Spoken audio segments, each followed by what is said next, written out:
everyone, I'm Donna Bush with your CIGTV News Update. Good news from the tourism sector. Director for the Department of Tourism, Mrs. Rosa Harris, is recognized by the Caribbean Tourism Association. Mrs. Harris is one of 6 awardees and one of 2 persons celebrated with the Jerry Award for the passion with which they serve the region. Established in 1997 in memory of the late Jerry Maggot, who represented the Allied members on the CTO's Board of Directors, the Jerry Award recognizes people who demonstrate a passion for the region and have dedicated time, energy, financial, and other personal and professional resources to its development. The Allied Award was established back in 2005 to recognize individuals within the CTO family, government airline, cruise line, allied and affiliate members, as well as CTO staff, who have done an extraordinary job of contributing in a tangible way to the sustainable development of the region. We say congratulations to Mrs. Harris, who will be officially awarded at the Travel Industry Awards dinner during Caribbean Week, New York, held in June next month. Well, this month is Child Month, and the Family Resource Center is holding a series of workshops and presentations to better equip families and parents with life skills. The FRC's Charmaine Miller tells us more. We've identified several issues that parents face, whether it is dealing with children and technology, whether it is nutrition, or just understanding what is developmentally appropriate. And so we've created various workshops that are starting in May. As of the 8th of May, we will be delivering a presentation called Nutrition and Behavior, and educating our parents on how to understand the link between both behavior and nutrition, and how to develop healthier diets so that the incidences of behaviors can reduce, especially those behaviors that oftentimes parents find very challenging, right? So we've partnered with HSA, and we have a nutritionist on board who's going to be helping to deliver that session, and we hope that many families can come on board. Out of our personal experience when it comes to working with families, we find that oftentimes families complain very much so when it comes to nutrition and just lack of variety in children's meals, right? And so we hope that this session, parents can leave feeling equipped and just motivated to develop a healthier meal plan and hopefully reduce some of those maladaptive behaviors that we see at home often. And if you'd like to know more about this workshop and others being held this month by the FRC, you can go online to dcs.gov.ky/FRC. Also during Child Month, the Department of Children and Family Services has a packed calendar of events happening for residents to participate in and enjoy. Belinda Gordon, a department social worker, has more. Tuesday, May 7th, we'll be hosting our Snuggle and Read event at Sir Johnny Cumber Primary School, 6:30 p.m. to 9 p.m. This will be an event for parents and children to enjoy a wonderful night of reading and fellowship. Wednesday, May 8th, we'll be hosting our Poetry Slam Finals on Radio Cayman, 4 p.m. to 5 p.m. Please tune in to hear the wonderful work of our young persons within the community. Friday, May 10th, we'll be hosting our Trivia Game Night for the districts of East End and Northside at the Northside Civic Center. And for a copy of the Child Month calendar, you can give the DCFS a call on 949-0290.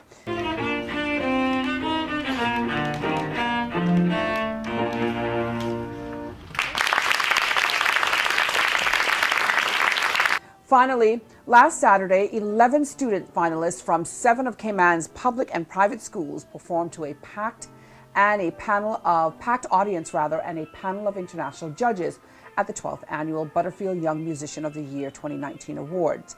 Now, finalists performed 2 contrasting pieces, each displaying an exceptional mastery of their respective instruments to judges and audience alike.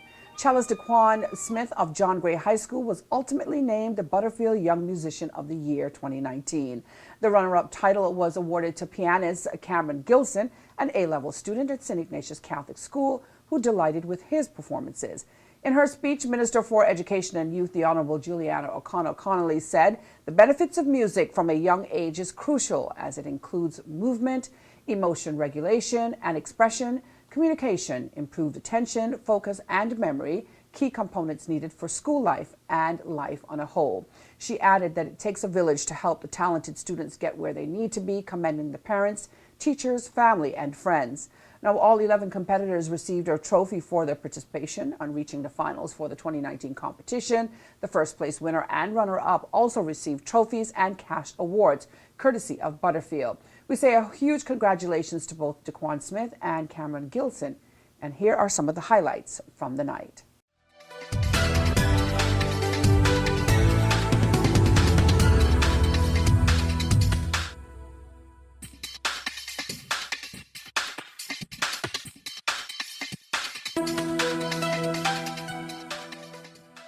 Now, for a look at our weekly schedule of programs here on CIG Television, you can go online to gis.gov.ky. If you missed today's news update, you can go to the Cayman Islands Government Facebook page as well as the CIG Television YouTube channel. I'm Donna Bush, as always, thanking you for joining us, inviting you to do the same again tomorrow. Until then, bye-bye for now.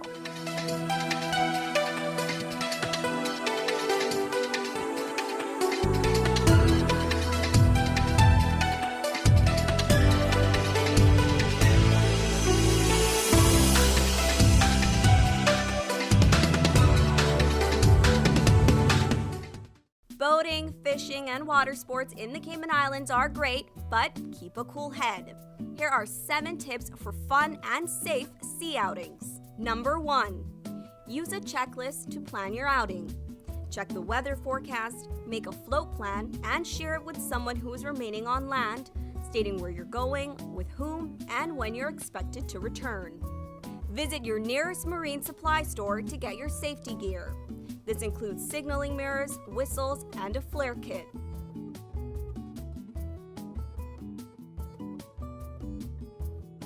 It's also very important to have on-board flotation devices and life vests for each person. There are different types of vests. Some are for water sport activities such as snorkeling, and others are for going on offshore boating or on fishing trips.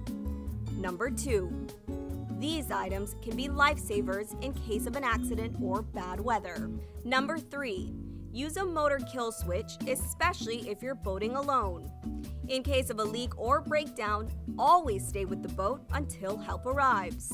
If you capsize, an emergency beacon or locator device can send a distress signal to inform the authorities of your location. Larger flares will indicate distress to a boat, airplane, or search and rescue officials. Number 4. In addition to sunscreen, food, and beverages, it would be smart to have a cell phone. Make sure your marine radio works. Cayman's boaters use Channel 16 to communicate. Number 5. Also, don't forget your anchor and sufficient rope. Number 6.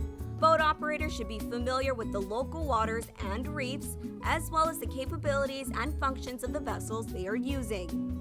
Always obey the rules of the sea and the marine environment, and have courtesy for others. Number 7. Alcohol and salt water do not mix, especially if you're the captain. Some useful contact numbers are 911. The RCIPS Marine Base is 649-7710, and the Port Authority is 949-2055. Smooth sailing, all!